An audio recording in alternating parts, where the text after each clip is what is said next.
Narito ang iyong pang-araw-araw na horoscope para sa Capricorn para sa araw ng March 1, 2026.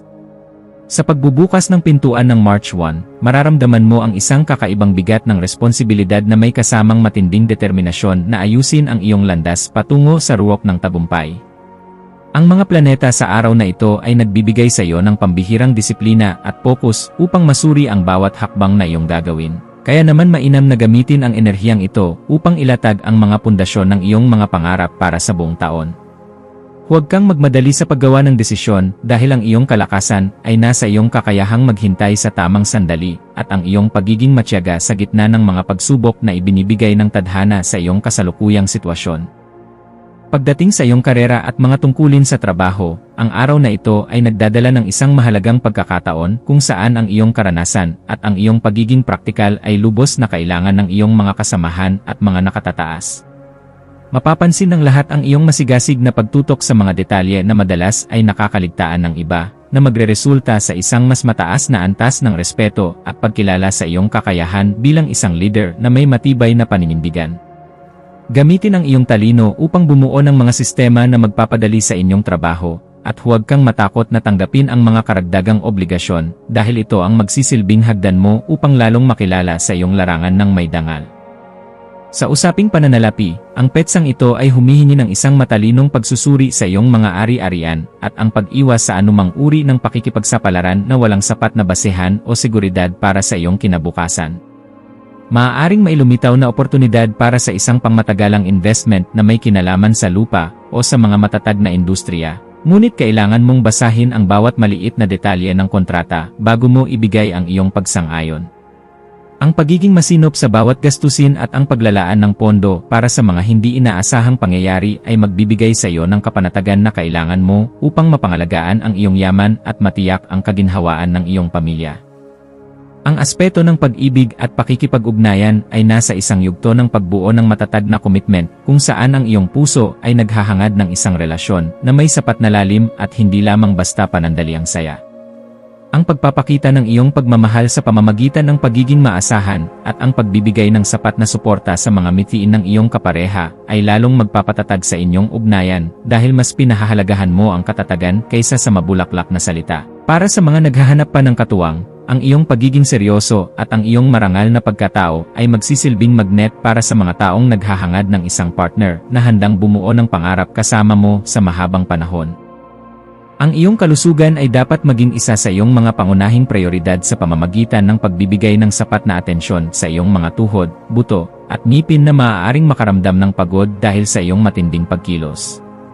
Ang iyong katawan ay humihiling ng mga pagkaing mayaman sa kalsiyum at sapat na pahinga upang muling maibalik ang iyong lakas pagkatapos ng isang mahabang araw ng pagtatrabaho at pag-iisip para sa iyong kinabukasan. Ang pagsasagawa ng mga ehersisyong nagpapalakas ng iyong postura at ang paglalaan ng oras para sa sapat na tulog ay makakatulong upang mailabas ang mga tensyon sa iyong kalamnan at mapalitan ito ng sariwang enerhiya na magpapanatili sa iyong siglasa. Bawat hamon. Sa iyong pakikipagkapwa-tao, ang iyong papel bilang isang matalinong tagapayo at haligi ng katatagan ay magiging sentro ng atensyon, lalo na sa mga kaibigan na nahaharap sa mga krisis na nangangailangan ng lohikal na solusyon.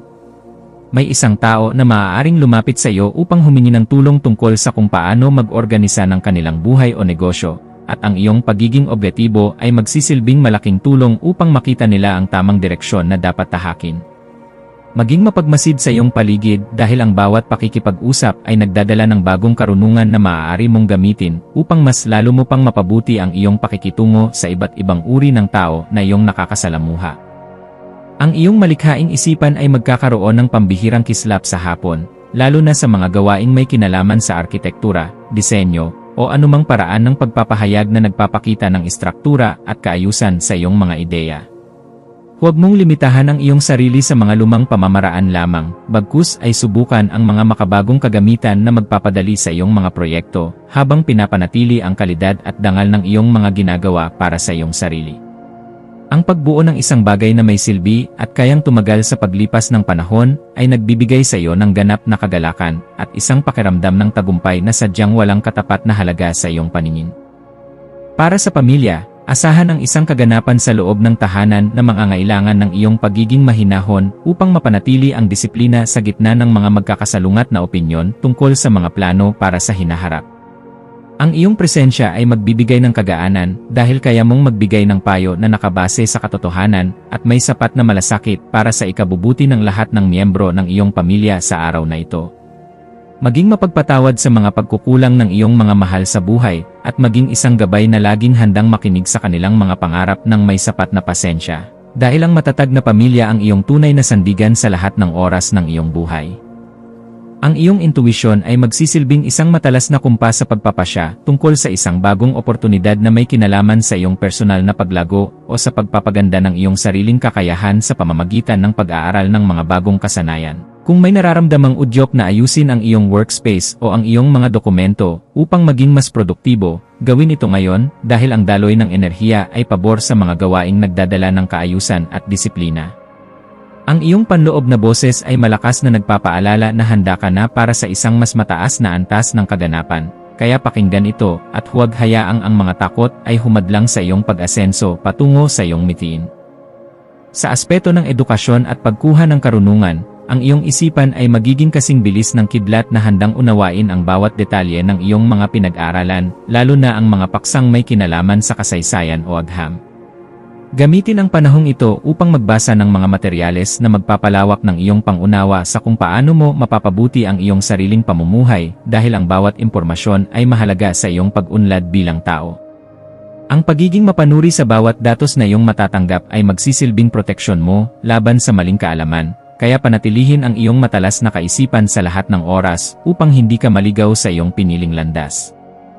Iwasan ang pagiging masyadong mapanghusga sa iyong sarili o sa ibang tao dahil ang pagpapanatili ng balanse sa pagitan ng pagiging perpeksyonista at pagiging mapagpatawad ay isang kasanayan na dapat mong pagtuunan ng pansin ngayon.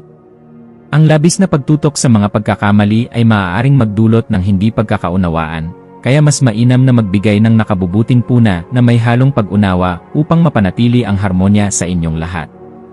Ang pagpili sa kung ano ang nakakabuti sa iyong pangmatagalang mithiin nang hindi nawawala ang iyong integridad ay magbibigay sa iyo ng mas mabilis na resulta at mas malalim na kagalakan sa iyong puso sa bawat sandali ng iyong pagkilos.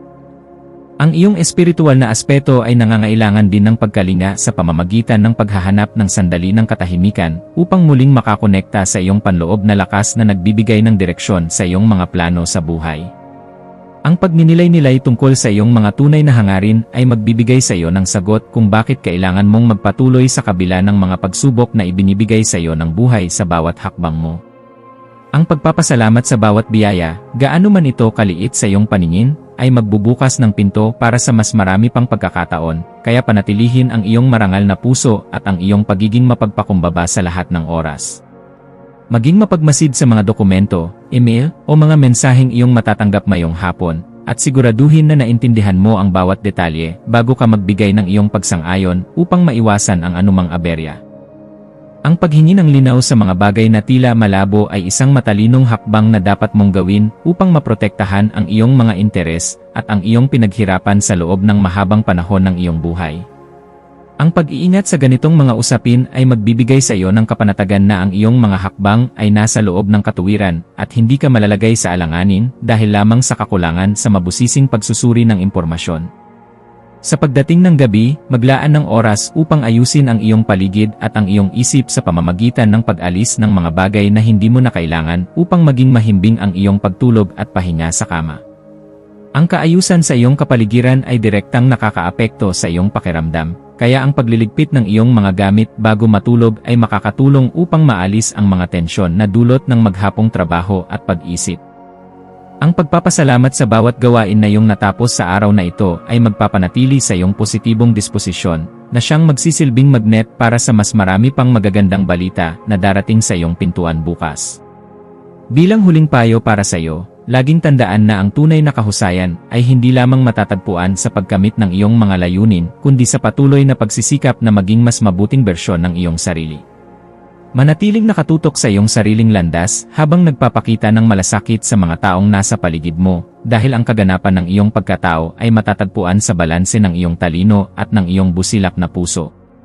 Hayaang ang liwanag ng karunungan ang maging gabay mo sa pagtahak sa daan ng iyong mga adhikain, at maniwala ka na sa bawat mabusising hakbang mo, mayroong tagumpay na naghihintay para sa iyong kinabukasan at sa iyong pamilya. Ang iyong mga maswerteng numero para sa araw na ito ay 4, 8, at 22. Ang iyong maswerteng kulay ay madilim na berde o abo na sumisimbolo sa katatagan at kasipagan. At ang maswerteng gawain para sa araw na ito ay ang paggawa ng isang detalyadong plano para sa iyong negosyo, ang pagsasaayos ng iyong mga resibo, o ang pakikipag-usap sa isang nakatatandang miyembro ng pamilya upang makakuha ng payo tungkol sa kung paano harapin ang mga hamon ng buhay ng may sapat na tapang.